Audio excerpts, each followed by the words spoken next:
am down here at the Muir Woods Lodge. Should be called the Camouflage Lodge type of sign. It's really hard to read. You can imagine if you were really far away. But anyway, cute little hotel down here. How much does it cost to stay here? What are the rates usually like? You stay here? Well, I'm to tell the people how much it costs to stay here. What's that? $100. That's cheap. Sometimes 100, 129, 149, depend on Of the season. Yeah. Some days 100. This is a nice place. Wow, that's a really good deal. Thank you. All right, so when you're traveling, what's your name? Rosie. When you're traveling through here, I want you to talk to Rosie. We're going to talk about Rosie's palms and show you all about her palms. And yeah, come on by. 100 to 150 bucks. That's a great deal. It's right here on Highway 101. Stinson, if you're going to Stinson Beach, it's a great place to stop. You're heading up north. Mount Tam is right there. You're hiking up in Mount Tam, see the beaches, whatever. But the reason that we're here today is to talk a little bit about these palms out front that I've been, viewing for quite a while. And sorry about the background noise. Can't control that. But you see these spots? What's going on? What's going on? Don't they look like little diamonds? Like diamonds in the sky. How's that song go? Lucy in the Sky with Diamonds. So this would be Lucy in the Sky with black diamonds, because this is black diamond scale. And it looks like it's a scale physically, but it's actually not a scale. It's a fungus. The scale is an actual bug. A fungus is a fungus. Okay? And so why are we getting black diamond scale on these plants? That's because this plant is susceptible to it. This is, ironically, the only palm that's native to California, the California fan palm. It's native to regions of the California desert where it's really hot. It goes into Arizona and Nevada as well as Mexico. But it's predominantly in California. Oh, we have a little fun critter guy here. Little spider living out his life, living his fantasy in the palm tree. And there's a lot of fun things about this tree. These strands are wonderful nesting material for orioles. And those are native birds that come along, and they make these beautiful nests on the back sides of these fronds to keep them out of the rain. But down in the desert, it doesn't rain much. In fact, it's so hot down there and so dry that in the habitat of this tree, this scale doesn't grow. It only grows when you're in the fog belt. And let me tell you something. This is the fog belt. The fog comes roaring over from the Pacific Ocean here, over the hills, across Mount Tam, and it gets really, really foggy here. And that's why we have the black diamond scale growing. Now, the thing is that when it's really hot, the hotter it is, the faster the tree grows.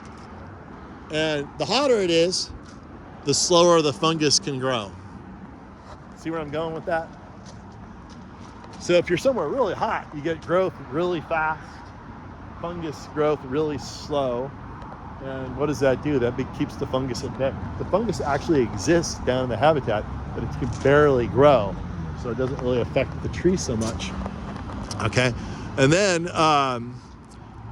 but then you put it in a foggy environment, a cool foggy environment, and then guess what happens? The tree grows slower, and then the fungus grows faster. And that can happen to the degree that ultimately, if you put this thing right on the headland beach, right there, say like in Pacifica, these things have not a chance to survive.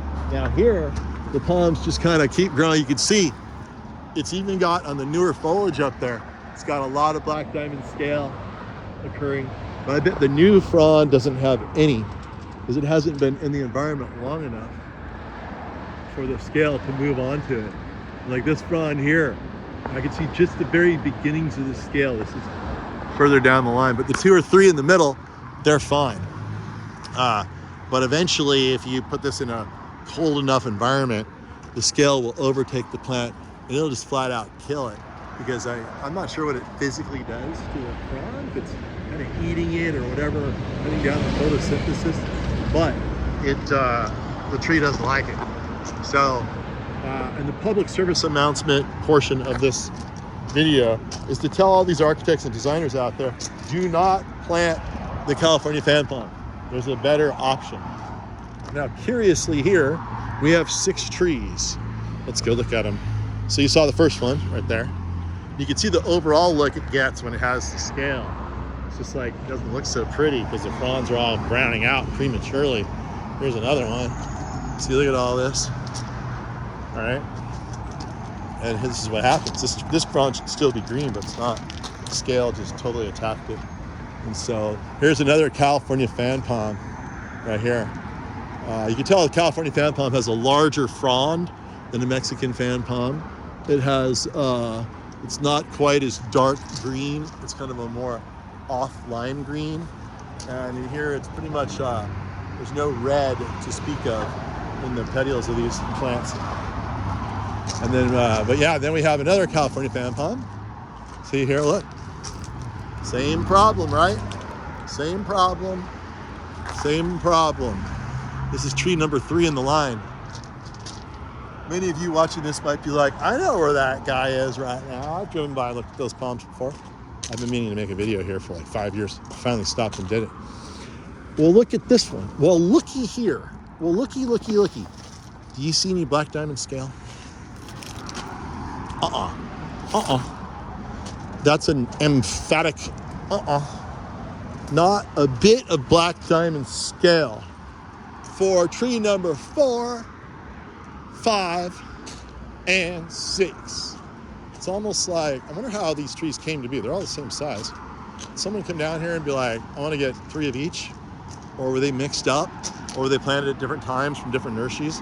I would never in a million years sell you a California fan palm if I knew you were going to plant it anywhere outside of a really hot environment. Sacramento's probably okay. Redding is great. Palm Springs, great. Riverside, great. Visalia, great. Modesto, great. But once you start getting into the bay, problemos. And even at the Ruth Bancroft Garden, they lost a couple trees, and it's pretty hot there. But as soon as you start getting in the fog belt, like Berkeley and Pacifica and San Francisco, it's a no-go zone there. It's a no-go zone. All right, now the Mexican fan palm. This one's actually native down to Baja.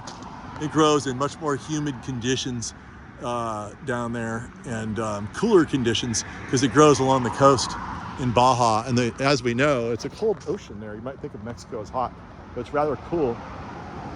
And the fog does roll in. So these things are adapted to the fog. And for whatever reason, they're completely immune from the black diamond scale, even though structurally this plant is almost exactly the same. What's different about it? Well, it gets these red streaks. See these red streaks at the bottom of the petiole? That's one of the key tip-offs. It's a much richer green color, more tropical green color. The trunk doesn't get as fat, okay? The head doesn't get as big, and neither do the fronds get as big as the California fan palm.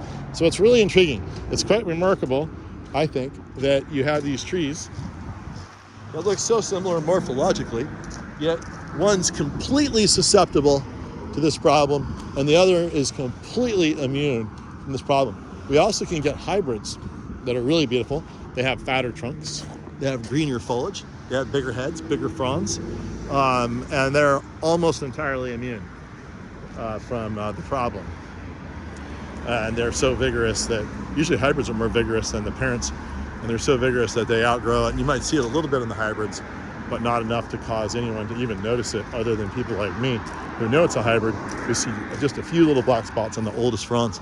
But see the difference here? Look at the difference between these trees. Yes. Look closely. Perfection. Not so nice. Not so nice at all. It's too bad the lighting wasn't a little better on this side, then we could really compare them. You see the difference? Little lighter green, darker green, bigger fronds, smaller fronds. What else? Fatter trunk. This one's got a pretty fat trunk though. Not a good comparison. They both look the same. But now you get the idea. If you're a landscape architect or a designer or a homeowner or anyone having any power over planting trees, I want you to remember this video and think of me and be like, you know what? I better call Gary to make sure I get as much of a good bloodline Mexican fan palm, or at least enough Mexican fan palm blood to dissuade that fungus from occurring, so that you don't end up with a little bit of a train wreck. I wouldn't call it a train wreck, but I call it unfortunate, just because, you know, imagine they just don't look that good right here. Whereas these look fantastic. So I don't think I'm gonna say anything. I don't want to bust their bubble. There's nothing they can really do about it. So I'll just let it be. But look at this cool old retro sign. That is super awesome. We're gonna stand back, get a little bit of the California fan palm in the silhouette of the really cool hotel sign. If I can somehow pull that off without the sun beating on us. That's as good as I get, I think. Right there, and that's the end of the video. Yeah, let's just do the full hotel. There you go. That's good. There, just like that. Come on down to the hotel. We're here on Highway 101, and I'm not even sure what road this is, but it's Highway 101 where it meets Highway 1 that goes over the mountains to the coast.